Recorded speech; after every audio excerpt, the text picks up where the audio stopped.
unida por magia. Uma estrutura de madeira provavelmente foi usada para arranjar as peças, criando uma estrutura circular. A mídia decidiu manter em segredo a localização exata desses lugares, para impedir que os caminhantes tentassem subir em trilhas perigosas. Nossa, até as notícias no Reino Unido são educadas. Mas um ano depois, 2 caminhantes que queriam ver o circo descobriram que ele havia desabado completamente. A lança perdida. De acordo com a Bíblia, quando Jesus foi crucificado, um centurião romano perfurou seu corpo com uma lança para ver se ele ainda estava vivo. Esse centurião foi posteriormente canonizado como São Longuinho, o que para mim soa como recompensar um cara por um comportamento inadequado. A lança se tornou uma das relíquias cristãs mais procuradas, junto com o Santo Graal e a Arca da Aliança. Mas onde é que ela tá? Essa história nos leva de volta à antiga cidade de Antioquia, na província de Hatay, hoje na Turquia. Era junho de 1098, durante a primeira...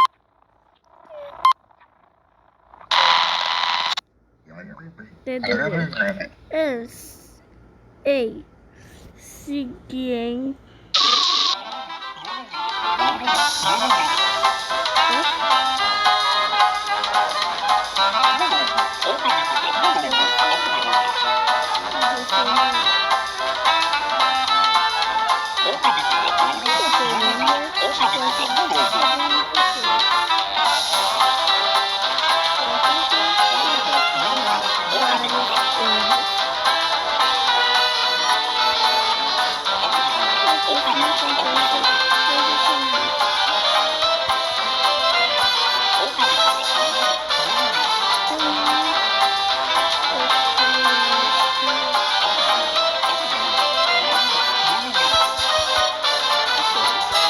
O exército cristão havia tomado a cidade, mas foi cercado por forças turcas e árabes. Os suprimentos estavam...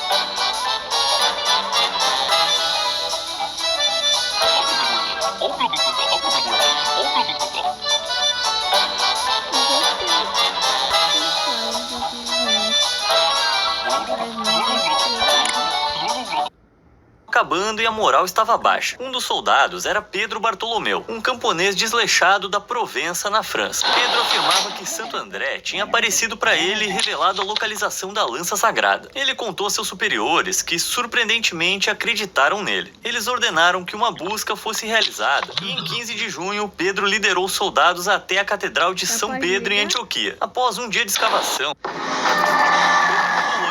e emergiu com um pedaço de ferro que ele afirmava ser a lança. Os soldados supostamente o aceitaram como sendo real, até que, com a moral renovada, eles lutaram para sair de Antioquia. Esse herói improvável em algum momento se tornou um líder dos soldados, mas rapidamente deixou o poder subir a cabeça. Depois de ordenar que os incrédulos fossem executados, seus seguidores começaram a duvidar dele. Para provar o seu valor e o da lança, Pedro se submeteu ao julgamento pelo fogo em 8 de abril de 1099. O julgamento pelo fogo era comum na Idade Média. Um suspeito era queimado e a sua inocência julgada pela extensão dos seus ferimentos. Sim, um sistema excelente. Os soldados acenderam 2 fogos lado a lado, e então Pedro passou pelo fogo segurando a lança. As histórias diferem sobre o que aconteceu em seguida. Alguns afirmam que Pedro foi fatalmente queimado e morreu em 20 de abril de 1099. Outros dizem que ele saiu ileso do fogo e que a sua morte foi causada por uma emboscada inimiga assim que o julgamento acabou. De qualquer forma, uma vez que Pedro morreu, a lança foi desacreditada e então perdida no tempo. Claro, sendo uma relíquia religiosa altamente valorizada, essa não é a única lança de Longuinho. Alguns afirmam que está no Vaticano, na cidade armênia de Varrachapat e até em Viena. Quantas lanças esse cara tinha? Diamante de Florença. Você já teve vontade de se vestir bem, mesmo que não fosse necessário para uma ocasião? Bom, é isso que o Duque da Borgonha, Carlos, o Destemido, fazia o tempo todo. Segundo a lenda, Carlos usava o diamante de Florença, uma bela e inestimável pedra preciosa, na Batalha de Nancy em 1477. Só porque você tá matando seus inimigos não significa que não possa parecer fabuloso enquanto faz isso. Dizia-se que o diamante de Florença tinha uma forma octogonal assimétrica com um tom de citrino e pesava 139 quilates. Que é mais ou menos 28 gramas. Infelizmente, pro Carlos, ele foi morto em combate. Supostamente, um soldado encontrou o diamante nos restos do campo de batalha e pensou que era de vidro, vendendo a pedra por 1 florim. Isso equivale a cerca de 700 Lá vem ele, vem trazendo... Ih, entrada desleal dos juros abusivos, hein? Só não acreditas você tem crédito de qualidade pra saída...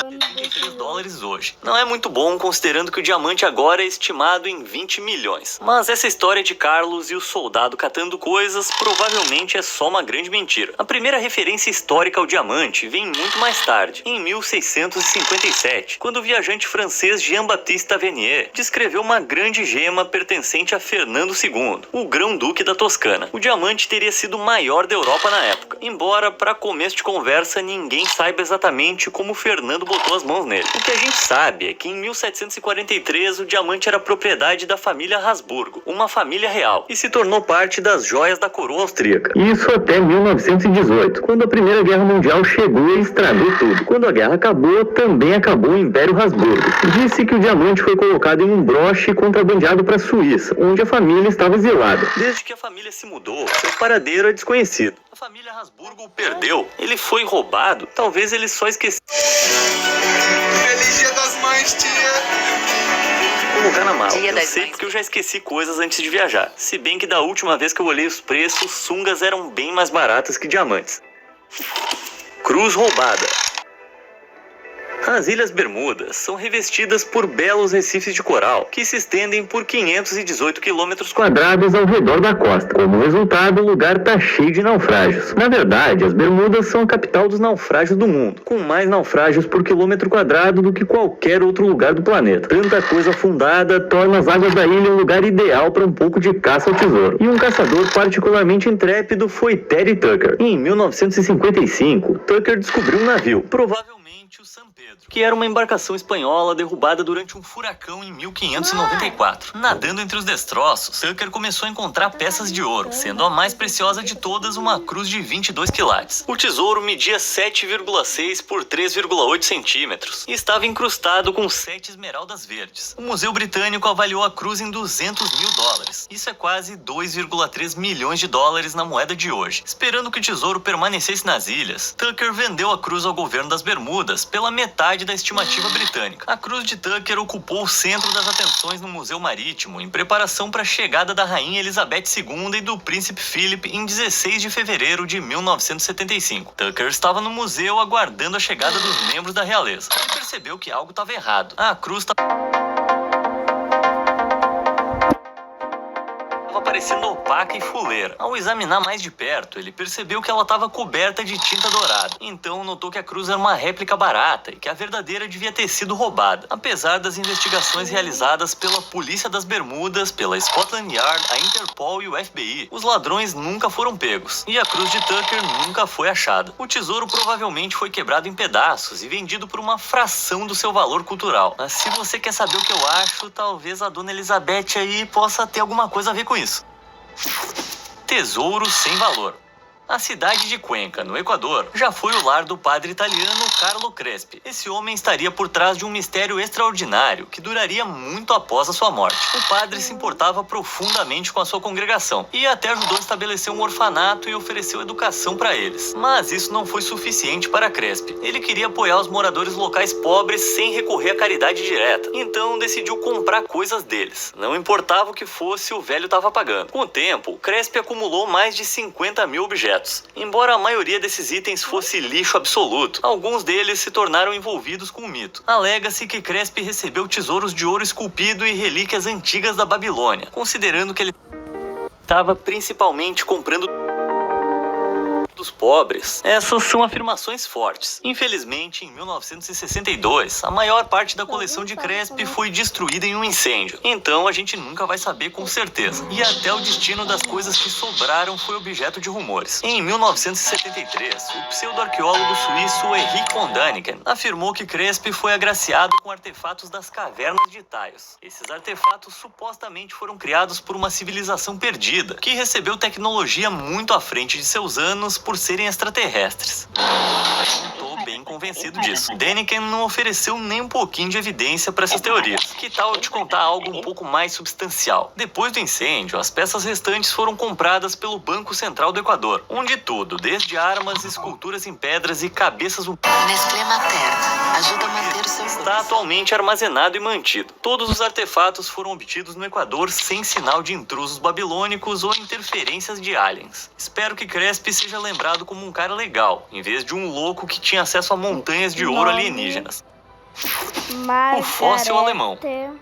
Eu já encontrei coisas incríveis embaixo da minha cama. Dinheiro, controle remoto, pacotes de Skittles dos anos 90, mas eu nunca encontrei ossos de dinossauro lá embaixo. Esse é o Archaeopteryx, e era um animal fascinante. Ele viveu há 150 milhões de anos, embora não fosse muito grande em comparação com outros dinossauros, mais ou menos do tamanho de um corvo. Mas esse pequeno terror é frequentemente considerado o elo perdido entre dinossauros e aves modernas. Em 1956, um fóssil de Archaeopteryx foi encontrado na pedreira de Solnhofen, que fica na Alemanha. Curiosamente, todos os espécimes de Archaeopteryx que a gente conhece foram encontrados em calcário de Solnhofen. Durante a Era do Animal, essa paisagem teria lagoas até um... Nestlé Materna ajuda a manter o seu... Criaturas às vezes caíam nas águas lamacentas e morriam, deixando seus restos para se fossilizarem. Depois da descoberta dos restos, o proprietário da pedreira de Solnhofen, Eduard Oppelt, permitiu que o fóssil fosse estudado. Depois da inspeção, os especialistas perceberam que o fóssil era um Archaeopteryx, o terceiro espécime conhecido já registrado na época. Ele foi exibido no Museu Maxberg em Mornsheim, sob permissão de Oppelt. Mas acontece que o dono da pedreira era um velho avarento. Ele ficou um tanto superprotetor com o fóssil e em 1974 exigiu que ele fosse devolvido pelo museu e se recusou a deixar que alguém o visse de novo.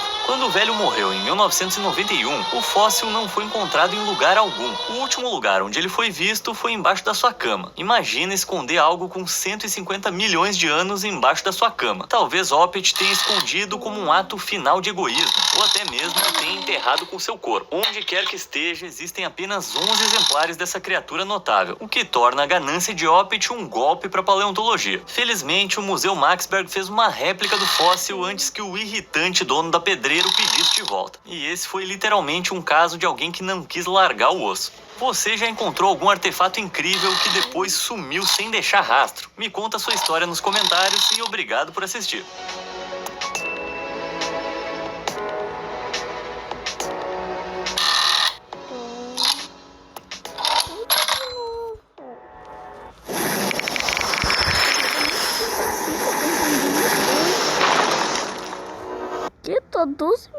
Estamos voando pelos planetas do nosso sistema solar. Passamos por Marte, Júpiter, Saturno, Urano e Netuno. Então, vamos através do espaço escuro para além da borda do nosso mundo. Chegamos ao nosso destino. É a nuvem de Oort. É uma região hipotética em torno do sistema solar que contém milhares de asteroides e blocos de gelo. É provável que seja onde o maior cometa da história da humanidade nasceu. E agora, ele está indo em direção ao Sol. O cometa Bernardinelli-Bernstein foi descoberto por acidente durante a pesquisa de energia escura. Nossos telescópios foram apontados para um espaço distante. Seu principal objetivo era aprender mais sobre como o universo estava se expandindo. Os astrônomos também queriam fazer um mapa mais detalhado do universo observável. Os cientistas analisaram mais de 80 mil imagens e encontraram um objeto em movimento. Ele estava assustadoramente perto do nosso planeta natal. Seu tamanho era de impressionantes 100 quilômetros. Isso é mais ou menos a largura do Lago Michigan. Era um cometa já ativo com uma longa cauda. Normalmente, os cometas formam uma cauda quando se aproximam do Sol. O calor da estrela aquece a superfície do cometa e materiais leves, como o gelo, começam a evaporar. Isso forma uma nuvem de vapor e poeira que se estende muito além do cometa. Mas Bernardinelli-Bernstein fica muito longe do Sol para começar a esquentar. Isso significa que sua superfície tem uma composição diferente. Pode ser monóxido de carbono sólido. Isso aumenta a luminosidade do cometa. É por isso que ele pode ser observado com telescópios na Terra. Podemos comparar o Bernardinelli-Bernstein ao maior meteorito que já caiu na Terra. Cerca de 66 milhões de anos atrás, nosso planeta foi atingido por um meteorito com cerca de 10 quilômetros de largura. Naquela época, a onda de choque da colisão percorreu a Terra várias vezes. As ondas de tsunami causadas pelo impacto foram mais altas do que os maiores arranha-céus, e a energia da explosão incendiou grandes áreas. Quase todas as criaturas vivas, incluindo dinossauros e peixes antigos, deixaram de existir. O meteorito deixou uma cratera com 3 vezes o tamanho de Manhattan. O local onde caiu era rico em enxofre. Essa substância evaporou devido ao calor anormal e formou nuvens enormes. Isso causou chuvas ácidas que caíram na Terra por várias semanas. Nosso cometa recém-descoberto é 10 vezes maior. Se estivesse voando em direção à Terra, seria perceptível a olho nu muito antes do impacto. Ele pareceria uma estrela em movimento no céu noturno. Poucos dias antes de o cometa atingir o nosso planeta, ele poderia ser visto mesmo durante o dia. Seria possível distinguir sua longa cauda também. Quando o cometa entrasse na atmosfera terrestre, ele produziria um som estrondoso tão alto que poderia ser ouvido do outro lado do planeta.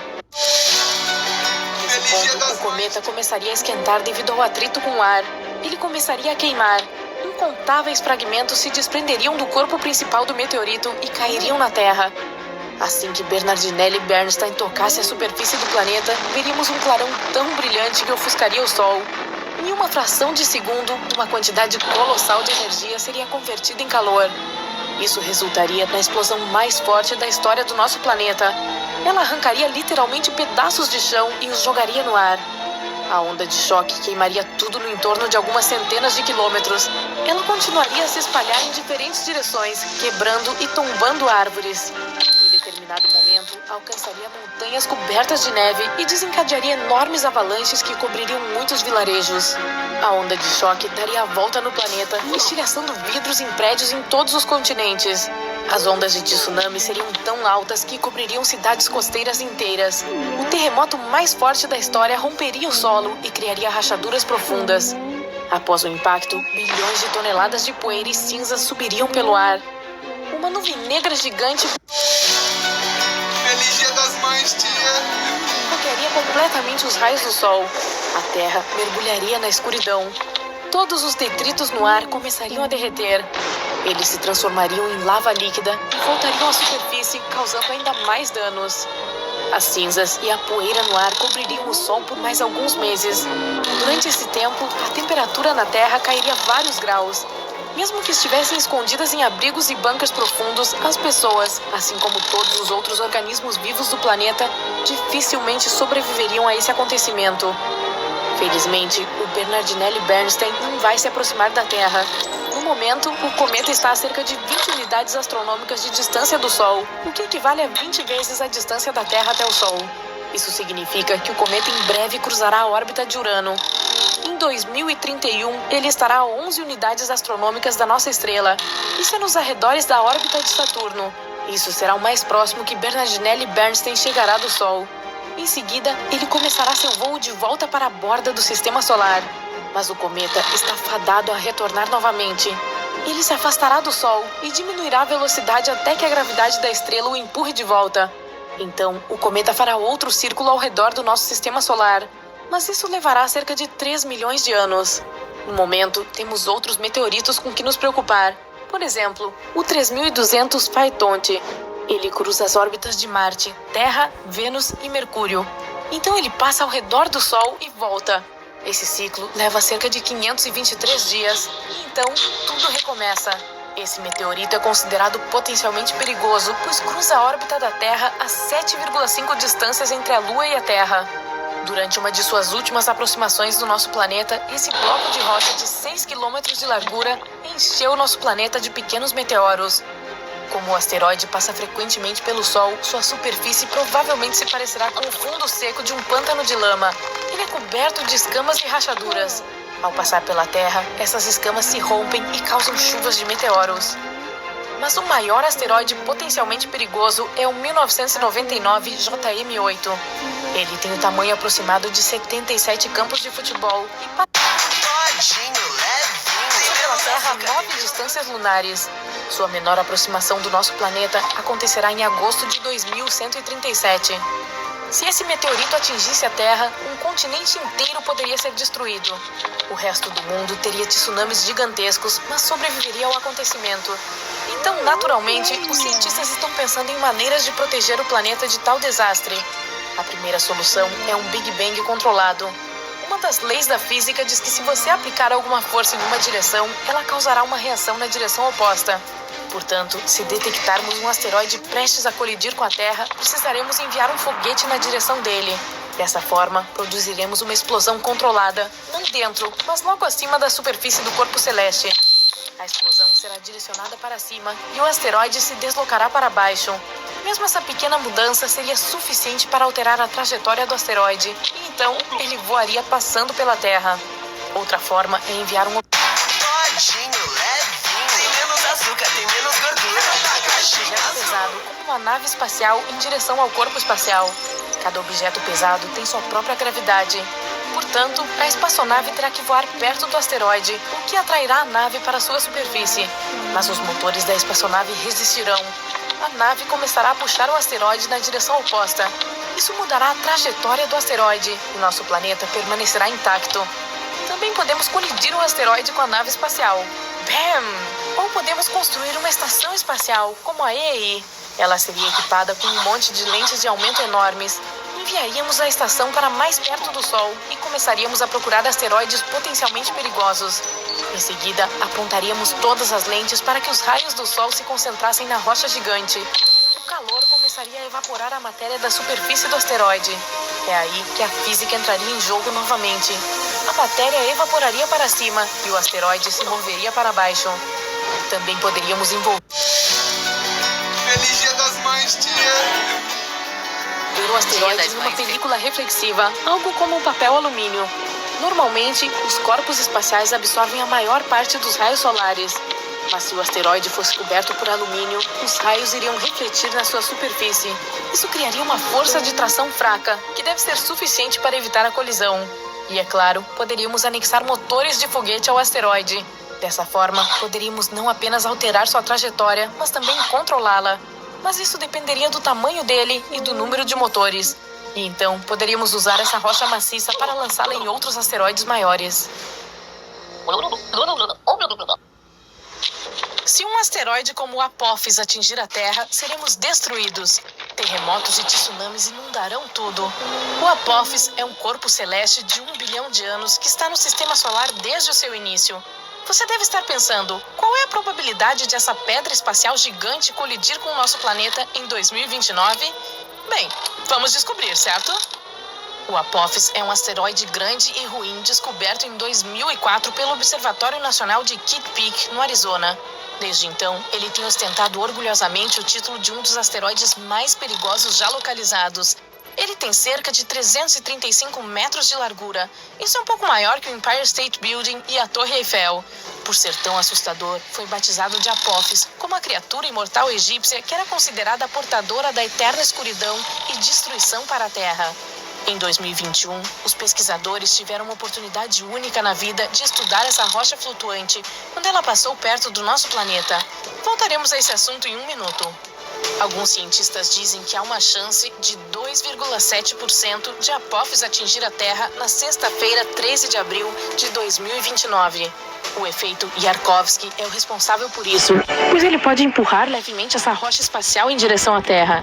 Esse efeito origina-se da emissão desigual de fótons térmicos por um objeto celeste em rotação, resultando em uma força fascinante exercida sobre ele no espaço. Esses fótons emitidos possuem momento e desempenham um papel fundamental na formação da dinâmica do corpo. O asteroide tem dois lados, escuro e claro, assim como a Lua. O lado claro está voltado para o Sol e é mais quente do que o lado escuro. Mas o asteroide também gira, de modo que os lados mudam constantemente de direção e temperatura.